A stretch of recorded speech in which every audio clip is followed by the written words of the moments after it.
Inside the Widows and Orphans Movement Training Center here at Pusinamu in the Talensi district of the Upper East region, these women gather to begin the processing of yellow shea butter. They will be processing 1.5 bags of shea nuts into yellow shea butter. First, they must select out the bad nuts. Remove all the black nuts. Any foreign object that is inside the nuts, you remove it. Then after that, we carry it outside and we do our washing. Then after we wash, we just dry it for some time, then we crush it again. We do the crushing. Maimunatu Musa has been processing shea butter for many years. She is here today to train these women in how to make yellow shea butter. After washing and drying the nuts and then crushing them, the job of the first day is done. The next day, the crushed shea nuts are steamed. Herbs from the turmeric plant are then added, and the mixture is milled into a paste. Day 3. The shea nut paste is taken through another process, kneading. This process separates the butter from the shea nut residue. Next, the butter is boiled for about 2 hours. It melts into oil. The oil is then poured into a plastic jerry can and stirred intermittently for the next 2 hours. Left overnight, the oil solidifies back into butter.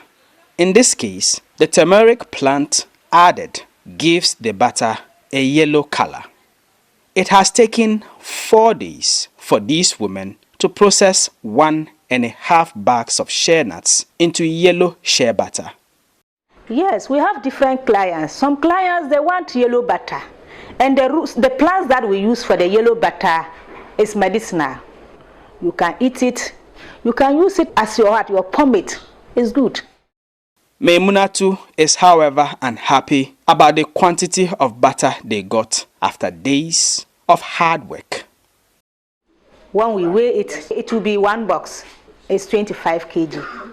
This one, looking at this one, it looks as if we ran into loss because we sort up black nuts, the breaking ones, remove the ones with the shells. So it was plenty. There were many bad nuts.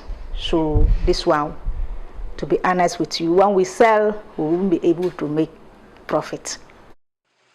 4 days of hard work, and there is a chance these women will not make any profit on the butter they produced.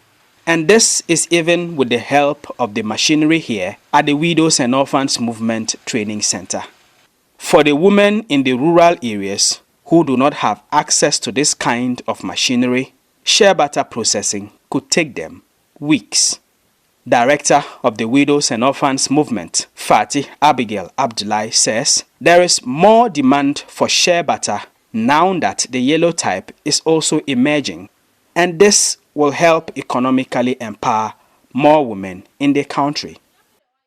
When women are economically empowered, they are able to resist abuses, but more importantly, they are able to meet the family needs. In recent times, the organization has had orders for yellow shea butter.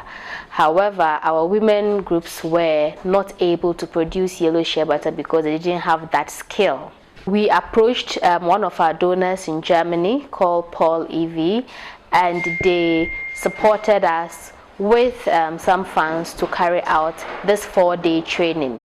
She believes that the women who engage in shea butter processing need support with machinery and a regulated market where they can get premium prices for their products.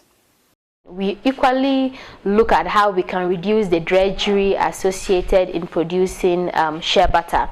Shea butter making is actually laborious, it's a difficult task. We, together with other organizations, have been calling upon the state to actually provide some support services to these women groups, especially in terms of machinery, but equally helping to regulate the market prices of these butters, because you can imagine if they go through all these difficult process and they do not get a good market price for the product.